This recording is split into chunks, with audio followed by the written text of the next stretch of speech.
नमस्कार। Apex news India में आप सभी का स्वागत है। मैं हूं आपके साथ अब्दुल करीम और आप देख रहे हैं हमारा special bulletin business.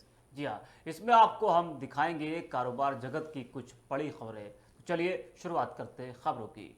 Unique identification authority of India ने फ्री में आधार अपडेट करने के लिए डेडलाइन को 3 महीने के लिए बढ़ा दी है, जिसके बाद अब किसी को भी आधार अपडेट कराने के लिए कोई चार्ज नहीं देना पड़ेगा। अब आप अपने आधार को 14 दिसंबर तक फ्री में अपडेट कर सकेंगे।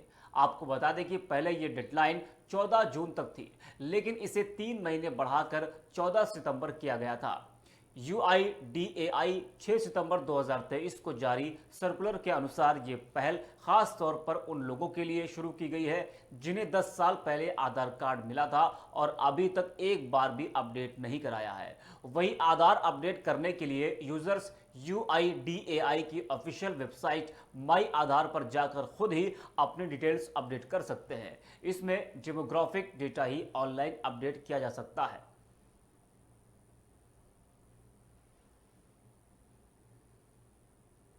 चीन ने अमेरिकी कंपनी एप्पल सहित दूसरे देशों के डिवाइस के यूज पर रोक लगा दी है। हालांकि यह रोक केवल सरकारी अधिकारियों पर लागू होगी।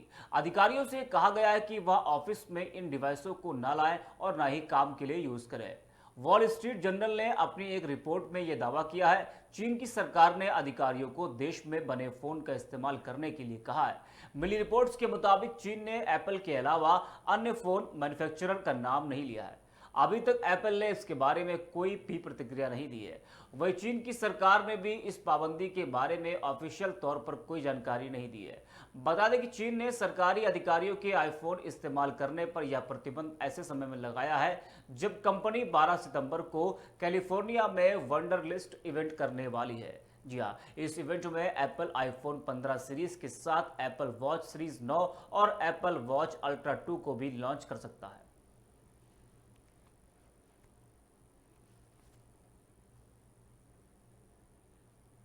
भारतीय प्रतिभूति और विनिमय बोर्ड ने म्यूचुअल फंड नियमों के कथित उल्लंघन के मामले में सार्वजनिक क्षेत्र की बीमा कंपनी LIC के खिलाफ न्यायिक कार्रवाई का गुरुवार को निपटारा कर दिया। बता दें कि यह मामला IDBI म्यूचुअल फंड में बीमा कंपनी के शेयरधारिता से जुड़ा है। सेबी ने 12 पन्नों के अपने आदेश में कहा कि LIC की ओर से कथित उल्लंघन को DBI म्यूचुअल फंड का LIC म्यूचुअल फंड में विलय पूरा करने के लिए उसकी ओर से किए गए प्रयासों के संदर्भ में देखा जाना चाहिए। नियामक ने LIC की ओर से म्यूचुअल फंड नियमों का कथित तौर पर अनुपालन नहीं करने के मामले में जांच की थी, जिससे यह पता लगाया जा सके कि नियमों का कोई उल्लंघन तो नहीं हुआ है।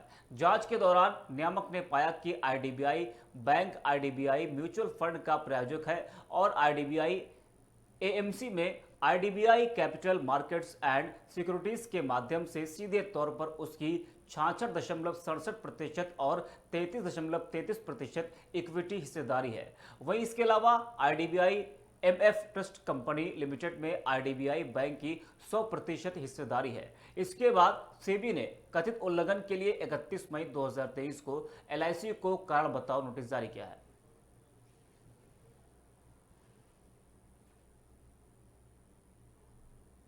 देश में यूनिफाइड पेमेंट इंटरफेस यानी कि UPI का डंका बज रहा है और इसकी लोकप्रियता लगातार बढ़ती जा रही है। बता दें कि भारतीय रिजर्व बैंक भी देश के UPI सिस्टम की उपलब्धियों को लेकर अक्सर खुशी जताता रहता है। इसे जारी करने वाली संस्था national payment corporation of India ने UPI के लिए अब एक ऐसा फीचर पेश किया है जो इसे बेहद कारगर बनाने के साथ साथ और अधिक आसान बना सकता है। NPCI ने UPI पर कई पेमेंट ऑप्शन प्रोडक्ट पेश किए हैं। इस पेमेंट ऑप्शन में बोलकर यानी कि वॉइस मोड से पेमेंट करने की सर्विस भी शामिल है। आपको बता दें कि रिजर्व बैंक ऑफ इंडिया के गवर्नर शक्तिकांत दास ने ग्लोबल फिनटेक फेस्ट में भारतीय राष्ट्रीय भुगतान निगम प्रोडक्ट्स पेश किए हैं।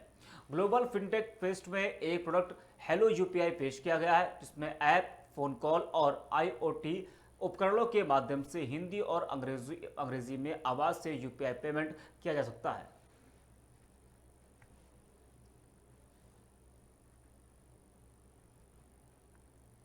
देश की सबसे बड़ी कंपनी रिलायंस इंडस्ट्रीज की स्वामित्व वाली रिलायंस रिटेल वेंचर्स लिमिटेड ने बताया कि आरआरवीएल को लगभग 1% हिस्सेदारी के लिए कतर इन्वेस्टमेंट अथॉरिटी से 8,278 करोड़ रुपए मिले हैं।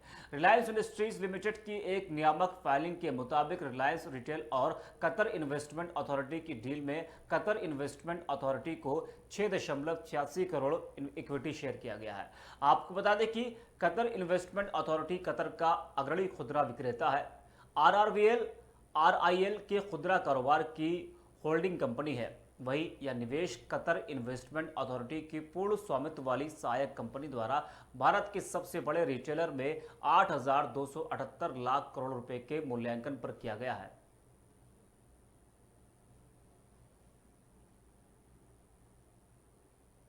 बाजार पूंजीकरण को देखते हुए दुनिया की सबसे बड़ी कंपनी एप्पल को 2 दिनों में करीब 200 अरब डॉलर बड़ा झटका लगा है।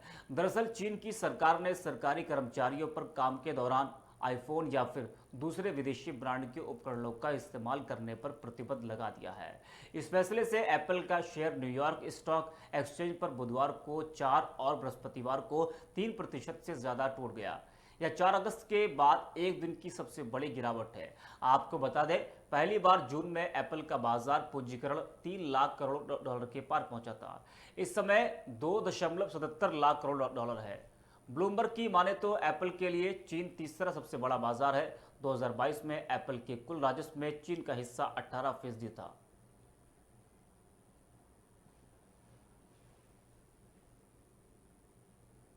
Central board of direct taxes ने इनकम टैक्स रिटर्न वेरीफाई होने के बाद उसके प्रोसेस होने की टाइमिंग घटाकर अब 10 दिन कर दी है।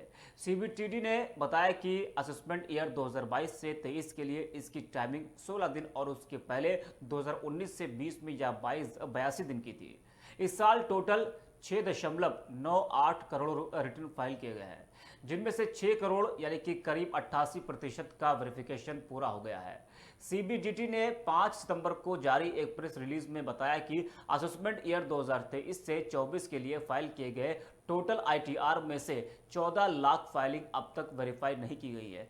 इस पर वित्त मंत्रालय ने कहा है कि जिन लोगों ने अब तक अपना आईटीआर फॉर्म वेरीफाई नहीं किया है उन्हें जल्द कर लेना चाहिए, क्योंकि वेरिफिकेशन के बिना आपको रिफंड नहीं मिलेगा। नए नियमों के मुताबिक अब आपकी फाइलिंग तभी पूरी मानी जाएगी जब आपका फॉर्म वेरीफाई हो जाएगा।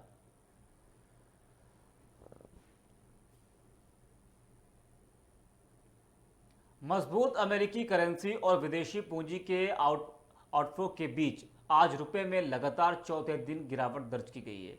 आज अमेरिकी डॉलर के मुकाबले रुपया 10 पैसे गिरकर 83.23 के अपने जीवनकाल के निचले स्तर पर बंद हुआ। वहीं विदेशी मुद्रा व्यापारियों की माने तो अंतर्राष्ट्रीय बाजार में कच्चे तेल की ऊंची कीमतों ने भी निवेशकों की भावनाओं पर असर डाला है। भारतीय शेयर बाजार में जारी तेजी के कारण रुपये और अधिक गिरने से बच गया। चीन की निराशाजनक व्यापार संतुलन आंकड़ों के बाद रुपये पर दबाव और कमजोरी बनी हुई है। रुपये में कमजोरी चीनी युआन में कमजोरी के कारण आई है, जो पिछले एक साल में सबसे निचले स्तर पर आ गई है। आपको बता दें कि इंटरबैंक फॉरेन एक्सचेंज में बेटे दिन रुपया 83.15 पर खुला और डॉलर के मुकाबले 83.12 से 83.23 के दायरे में कारोबार किया, जिसके बाद रुपया डॉलर के मुकाबले 83 रुपये 23 पैसे के रिकॉर्ड निचले स्तर पर बंद हुआ, जो पिछले दिनों 9 पैसे की गिरावट दर्ज किया है।